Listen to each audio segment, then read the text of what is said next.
Good morning, student. We will study the next topics in this chapter. In the last video, I have studied the characteristics of chemical reactions, and one of the characteristics of chemical reaction is changes in temperature, which is left. ये हम लोगों ने उस दिन explain वे में नहीं पढ़ा था. Changes in temperature. टेम्परेचर दो तरह से बदल सकता है, या तो वो टेम्परेचर बढ़ेगा केमिकल रिएक्शन के दौरान या फिर घटेगा. तो इस आधार पे अगर हम देखते हैं तो ये केमिकल रिएक्शन दो तरह के होंगे. एक होंगे एक्सोथर्मिक और दूसरा होगा एंडोथर्मिक.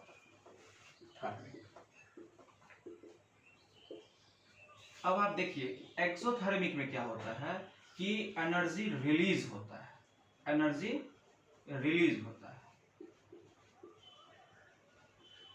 बट एंडोथर्मिक में एनर्जी एब्जॉर्ब होता है. फर्स्ट तो आप ये देख सकते हैं.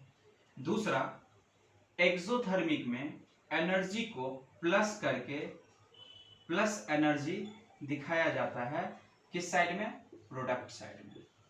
बिकॉज ये रिलीज हुआ है तो इसको प्रोडक्ट साइड में दिखाया जाता है. और इसमें एनर्जी को, प्लस एनर्जी को रिएक्टेंट साइड में दिखाया जाता है.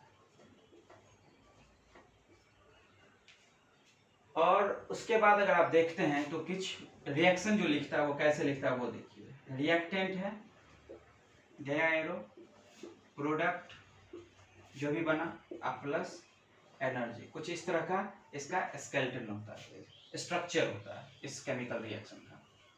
और इसमें अगर देखा जाए तो एंडोथर्मिक में रिएक्टेंट प्लस एनर्जी और फिर प्रोडक्ट. या तो आपको ऐसे मिलेगा, नहीं तो दूसरा है कि रिएक्टेंट को अगर आप इस तरह से देते हैं और फिर इस पे हम लोग क्या करते हैं, एनर्जी को यहाँ लिख देते हैं. हीट एनर्जी भी हो सकता है, लाइट एनर्जी भी हो सकता है, और फिर इस तरह से हम लोग इसको शो करते हैं. तो आप इस तरह से दोनों रिएक्शंस को पहचान सकते हैं.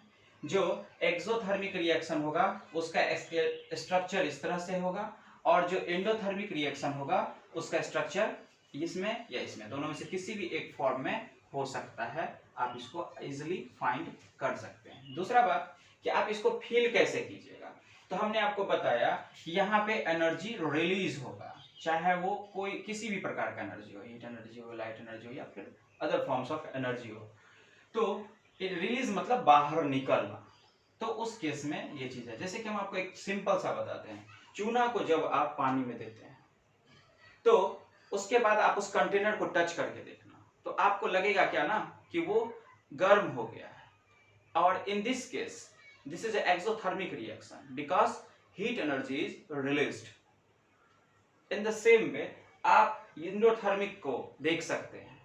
जब भी किसी भी चीज को हमें तोड़ना होता है जनरली, उस केस में हम लोग को एंडोथर्मिक होता है. बिकॉज जो, जैसे कि आप कैल्शियम कार्बोनेट का केस ले लीजिए, CaCO3 को क्या किया जाता है, हीट किया जाता है, तो ये टूटता है CaO प्लस CO2 में. आपने क्या देखा कि जो कैल्शियम कार्बोनेट है वो टूटा है कैल्शियम ऑक्साइड और कार्बन डाइऑक्साइड में.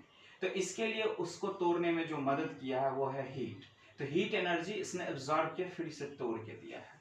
तो ये हो गया एंडोथर्मिक रिएक्शन. अब हमको लग रहा है आपका कंसेप्ट थोड़ा सा क्लियर हुआ होगा, बट हम लोग इसमें और भी एग्जांपल्स के थ्रू इसको देखते हैं कि क्या होता है.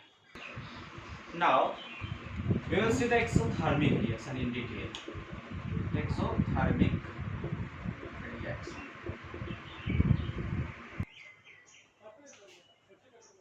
एक्सोथर्मिक रिएक्शन, इसमें हमें अब देखना है कि क्या है. हमने आपको क्या बताया कि ऐसा केमिकल रिएक्शन जिसमें हीट एनर्जी रिलीज होता हो, यानी एनर्जी रिलीज होता हो, बाहर निकलता हो, तो उसको हम लोग बोलते हैं एक्सोथर्मिक रिएक्शन. तो डिफिनेशन कुछ कैसे हो जाएगा, the chemical reaction in which energy is released is called exothermic reaction.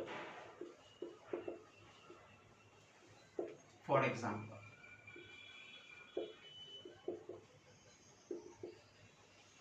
calcium oxide plus H2O gives you CaOH का voltage plus energy.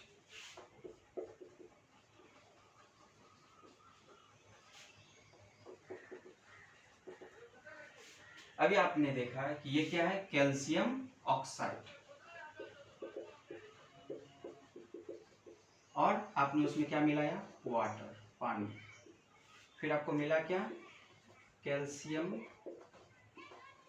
हाइड्रोक्साइड, और ये क्या रहा आपका, हीट एनर्जी। हीट एनर्जी को आप इस साइन से भी रिप्रेजेंट कर सकते हैं। इस साइन को हम लोग बोलते हैं डेल्टा।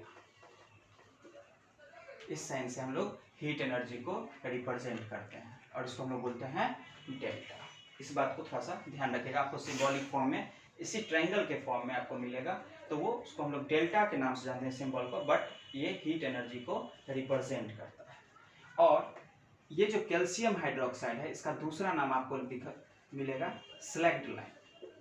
इसको हम लोग स्लैग्ड लाइन के नाम से भी जानते हैं। तो आपने देखा कि ये कैल्शियम ऑक्साइड है क्या, तो चूना है, उसमें आपने क्या मिलाया, पानी मिलाया, और फिर आपने देखा क्या, तो आपको कैल्शियम हाइड्रोक्साइड जो लिक्विड मिला वो कैल्शियम हाइड्रोक्साइड था, और एनर्जी रिलीज, जो कि आप उस कंटेनर को जब टच करोगे तो आप फील कर सकते हो कि वो गर्म हो चुका है पहले से, तो यहाँ पता चलता है कि एनर्जी रिलीज हुआ है।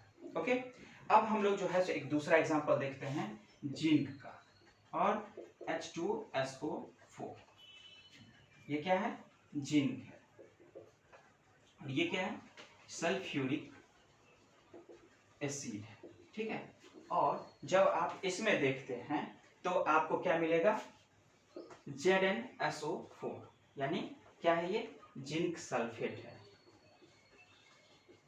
ओके, और फिर आप इसमें जो देखते हैं दूसरा चीज, तो आपको क्या मिलता है, H2, हाइड्रोजन गैस लिबरेट हो रहा है, प्लस डेल्टा, मतलब कि आपका ये हो गया हीट एनर्जी। ये आप जानते हैं कि ये आपका क्या है, हाइड्रोजन गैस, और ये हो गया जिंक सल्फेट, ये हो गया आपका सल्फेट। तो आपने देखा कि जब हम सल्फ्यूरिक एसिड में जिंक का टुकड़ा डाले हैं तो वो क्या हुआ, जिंक सल्फेट बनाया और हाइड्रोजन गैस दिया, फिर उसमें एनर्जी रिलीज हुआ। यानी आप उस कंटेनर को भी टच करोगे तो, या टेस्ट ट्यूब को, तो उसमें क्या हो जाएगा कि वो गर्म फील होगा आपको, इससे पता चलता है कि हाँ एनर्जी रिलीज हुआ है। अब इसी तरह से और भी सारे एग्जांपल्स हैं जो कि आप अपने बुक से देख सकते हैं और उसको रिमेंबर कर लेना है, बिकॉज जितना ज़्यादा आपको रिएक्शन याद होंगे उतना ज़्यादा आपके लिए आसानी होगी क्वेश्चंस को बनाने में, क्वेश्चन को सॉल्व करने में। ओके, तो इसमें यदि देखते हैं फिर आगे, now we will see the endothermic reaction. Endothermic, मैंने आपको क्या बताया था कि ऐसा केमिकल रिएक्शन जिसमें एनर्जी एब्जॉर्ब हो, ठीक है, तो उसको हम लोग बोलते हैं एंडोथर्मिक रिएक्शन। अब हम थोड़ा सा इसका डिफिनेशन देखते हैं कि क्या होगा। तो the chemical reaction in which energy is absorbed is called endothermic reaction. Okay, for example भी हम थोड़ा सा देखते हैं कि क्या इसमें क्या होता है। The chemical reaction in which energy is absorbed is called endothermic reaction. अब एक एग्जांपल के तौर पर अगर हम लोग देखते हैं तो barium hydroxide and ammonium chlorides, then it gives you BaCl2, barium chloride, and NH3 and H2O।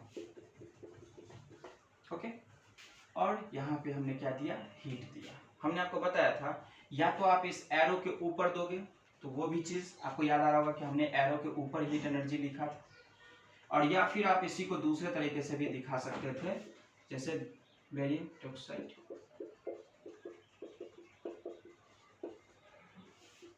Plus delta in the reactant side.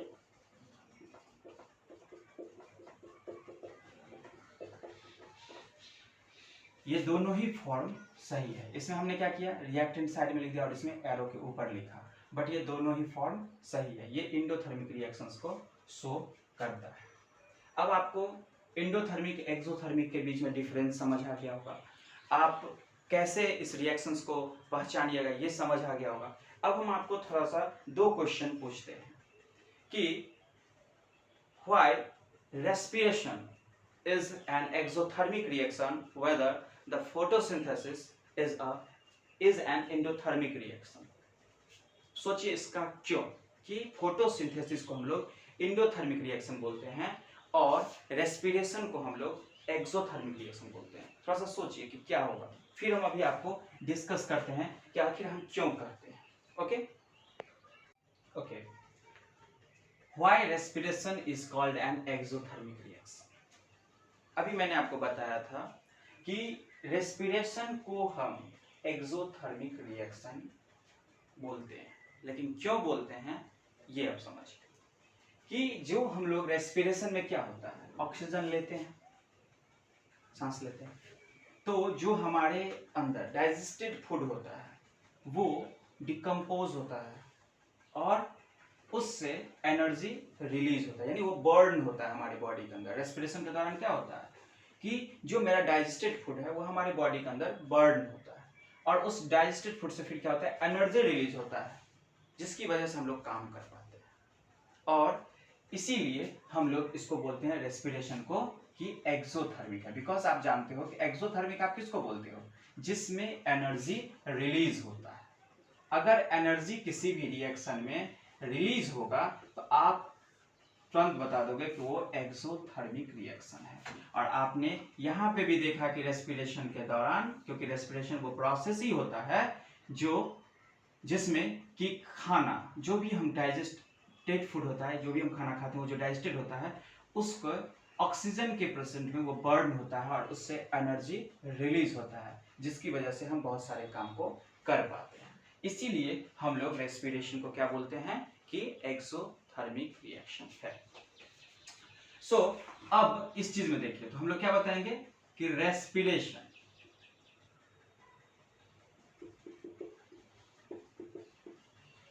Is called an exothermic reaction because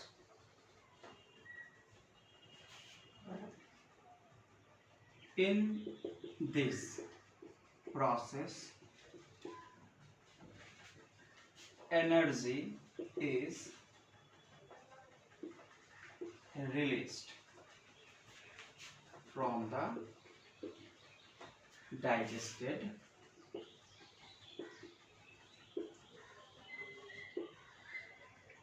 now। अब नेक्स्ट क्या है वो समझिए कि हमारा दूसरा क्वेश्चन था why photosynthesis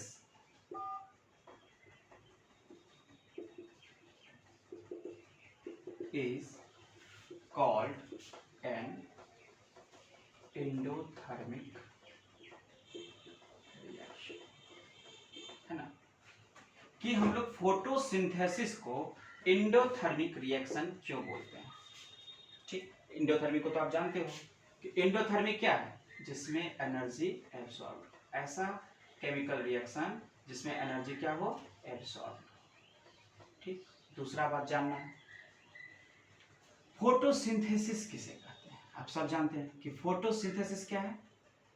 तो फोटोसिंथेसिस प्रोसेस है जिसकी मदद से प्लांट अपना खाना बनाता है सनलाइट और कार्बन डाइऑक्साइड के प्रेजेंस। ठीक है, तो उस समय में आप थोड़ा सा ध्यान कीजिए। तो फोटोसिंथेसिस में आपको पता है कि वो सनलाइट लेता है ना, सनलाइट उसको चाहिए। सनलाइट क्या है? हीट और लाइट एनर्जी का सोर्स है ना, और वो क्या कर रहा है? उसको एब्जॉर्ब कर रहा है। फोटोसिंथेसिस के दौरान क्या कर रहा है? वो खाना बनाने के लिए सनलाइट को एब्जॉर्ब कर रहा है, जो कि क्या है? हीट और लाइट का सोर्स है। हीट और लाइट एनर्जी का क्या है? सोर्स है। ओके, तो इसको वो क्या कर रहा है? एब्जॉर्ब कर रहा है। Because without sunlight photosynthesis process जो है सो पॉसिबल ही नहीं है। तो इसका मतलब हो गया कि जो फोटोसिंथेसिस है उसमें क्या हो रहा है कि सनलाइट एब्जॉर्ब हो रहा है, और जो कि हीट और लाइट का सोर्स है, इसीलिए हम लोग इसको एंडोथर्मिक बोलते हैं।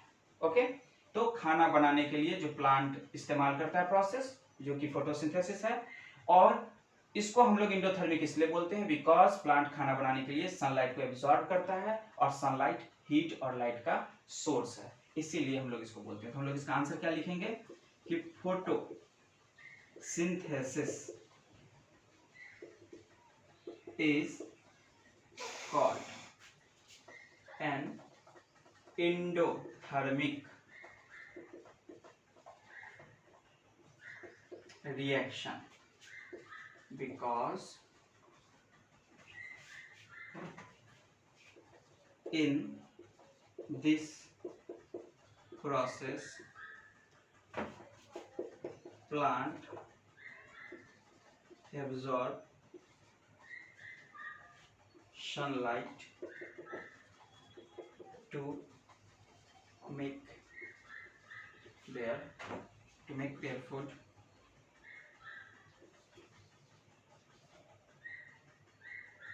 ओके।